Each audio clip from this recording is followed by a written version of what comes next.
नमस्कार दोस्तों, आज हम आपको पूर्णिमा और अमावस्या की दोनों कहानी बताने जा रहे हैं। अगर आप पूर्णिमा का व्रत रहते हैं तो यह कहानी आपको अवश्य सुननी चाहिए पूजा करने के बाद। तो चलिए शुरू करते हैं। किसी राज्य में एक राजा रानी रहते थे। उनके दो बेटे बेटियां थीं, अमावस्या और पूर्णिमा। पूर्णिमा बहुत धार्मिक थी, पूजा पाठ किया करती थी और गाय की सेवा करती थी। पर अमावस्या कुछ नहीं करती थी, वह ना पूजा पाठ करती थी। लेकिन दोनों में बहुत प्यार था और राजा रानी पूर्णिमा को नहीं मानते थे और दोनों पुत्रों को चाहते थे। धीरे धीरे समय बीतता गया, बच्चे बड़े होते गए। सबने कहा इनका विवाह कर दीजिए। तब रानी ने कहा पूर्णिमा का ब्याह बड़े घर में मत करना, उसे तो काम करना पसंद है, पूजा पाठ करना पसंद है। अगर ये बड़े घर में गई तो ये सब नहीं कर पाएगी, इसीलिए छोटे घर में इसका ब्याह कर दें। राजा ने कहा ठीक है। राजा ने लड़का देखना शुरू कर दिया। तब रानी ने कहा कि अमावस्या का भी ब्याह कर दो, दोनों का साथ में ब्याह कर दिया जाए। राजा ने लड़का देखना शुरू कर दिया। राजा ने दोनों का ब्याह तय कर दिया। पूर्णिमा का गरीब घर में ब्याह तय कर दिया और उस अमावस्या का बड़े घर में तय कर दिया। रानी बहुत खुश हुई।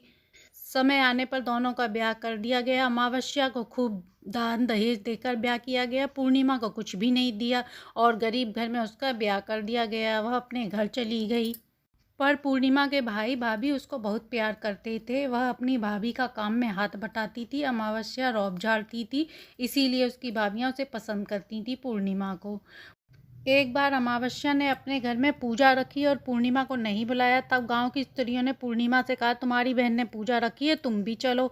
उसने मना किया पर उन लोगों ने कहा नहीं चलो। तो फिर वह तैयार हो गई और गई। पूर्णिमा को देखकर उसकी बहन को बुरा लगा। उसने कहा मैंने तुम्हें नहीं बुलाया तो यहाँ पे क्यों आई हो, और आई हो तो एक जगह बैठ जाना। पूर्णिमा का बहुत मजाक उड़ाया। पूर्णिमा बहुत दुखी हुई। उसने भगवान से प्रार्थना की कि भगवान आप मुझ पर कब तक कृपा नहीं करेंगे।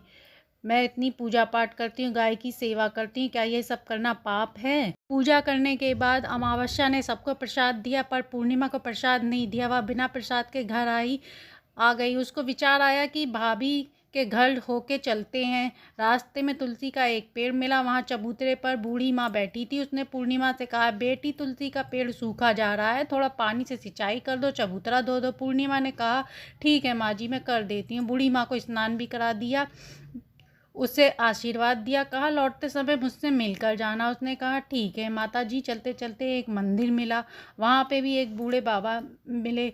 उन्होंने कहा तुम कौन हो? उसने कहा कि क्या तुम मंदिर की सफाई कर सकती हो, मेरे नहाने के लिए पानी भर दो। पूर्णिमा ने कहा ठीक है बाबा जी। आगे गई तो काली माँ का मंदिर मिला, वहाँ भी एक बूढ़ी माँ थी। उसने कहा बेटी तुम कौन हो, क्या तुम मंदिर में साफ सफाई कर दोगी? पूर्णिमा ने खुशी खुशी मंदिर की साफ सफाई करी, पूजा कर दी, बूढ़ी माँ को स्नान करा दिया। आगे थोड़ी दूर पर नदी थी, वहाँ पर भी एक गंगा माई बैठी हुई थी। उन्होंने कहा यहाँ पे सब स्नान करते हैं, कोई साफ़ सफाई नहीं करता, क्या तुम साफ़ सफाई कर दोगी? तो पूर्णिमा ने कहा ठीक है माँ जी। उसने वहाँ भी साफ़ सफाई कर दी। तब माँ ने कहा कि लौटते वक्त मुझसे मिल के जाना, और उसने कहा ठीक। फिर वह अपने मायके पहुँची। वहाँ भाई भाभीयों ने उसका बहुत स्वागत किया, सब लोग बहुत खुश हुए। लौटते अगले दिन उसने कहा मैं अपने घर जा रही हूँ। तो माँ भाभीयों ने कहा ठीक है। एक थैला दिया, कहा इसे घर पे जाकर खोलना। पूर्णिमा चल दी। रास्ते में एक काली माँ का मंदिर था, बूढ़ी माँ ने भी थैला दिया। भोले बाबा का मंदिर था, वहाँ भी एक थैला मिला। तुलसी के पास बूढ़ी माँ बैठी थी, उन्होंने भी थैला दिया। गंगा मैया ने भी थैला दिया, कहा घर पर जाकर खोलना। घर पहुँची तो बच्चे पति के सामने पहला मायके का खोला, उसमें खाने की चीज़ें, कपड़ा था। बच्चे बहुत खुश हुए। दूसरे थैले में गंगा माँ का था, उसमें सोना चांदी था। काली माँ ने दिया 16 श्रृंगार का सामान था। शिव जी ने दिया धन संपत्ति था। तुलसी माँ का दिया हुआ चावल गेहूँ सब कुछ था। अब पूर्णिमा के घर कोई कमी नहीं थी, अन्न धन सब था उसके पास। एक दिन पूर्णिमा ने सोचा कि मैं भी पूजा कराऊं। उसने सबको बुलाया, अपनी बहन को भी बुलाया। बहन ने उसके घर जाकर देखा, चौंक गई, इतना धन कहाँ से आया पूर्णिमा? तो पूर्णिमा ने सारी बात बता दी। अमावस्या ने कहा तुम भी मुझे प्रसाद मत दो और डांटो। पूर्णिमा ने कहा मैं प्रसाद सबको दूंगी। उसने प्रसाद दिया। वह अपने मायके गई। रास्ते में तुलसी का पेड़ मिला, वहाँ पे बूढ़ी माँ बैठी थी। माँ ने कहा मुझे नहला दो। अमावस्या ने कहा मेरी साड़ी गंदी हो जाएगी, और चल दी। उसके बाद बाबा मिले, उन्होंने कहा मंदिर की सफाई कर दो। उसने बाबा से कहा मेरी साड़ी गंदी हो जाएगी। फिर रास्ते में उसे गंगा माँ और काली माँ मिली।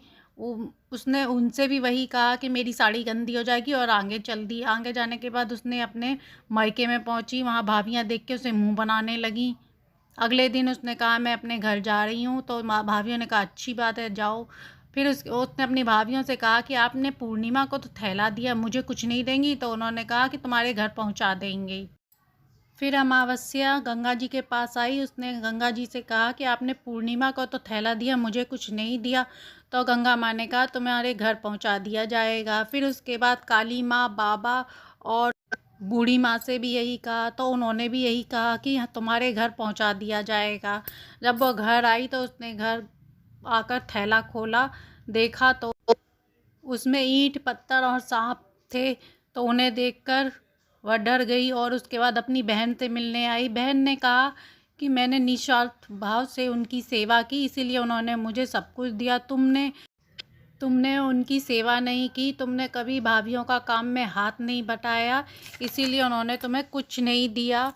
अमावस्या ने माफ़ी मांगी। उसने कहा मुझे अपना सूत्र बताओ। तो बहन ने कहा पहले में दया मांगो, दूसरे में चर्चा करो, तीसरे में ओम नमः शिवाय का 108 बार जाप करो। फिर अमावस्या घर गई और घर जाकर भगवान से माफ़ी मांगी। कहानी कैसी लगी? इस कहानी को पूर्णिमा अमावस्या के दिन अवश्य सुनना चाहिए। इससे घर में सुख शांति समृद्धि आती है। वीडियो अच्छी लगी तो लाइक एंड सब्सक्राइब करें। धन्यवाद।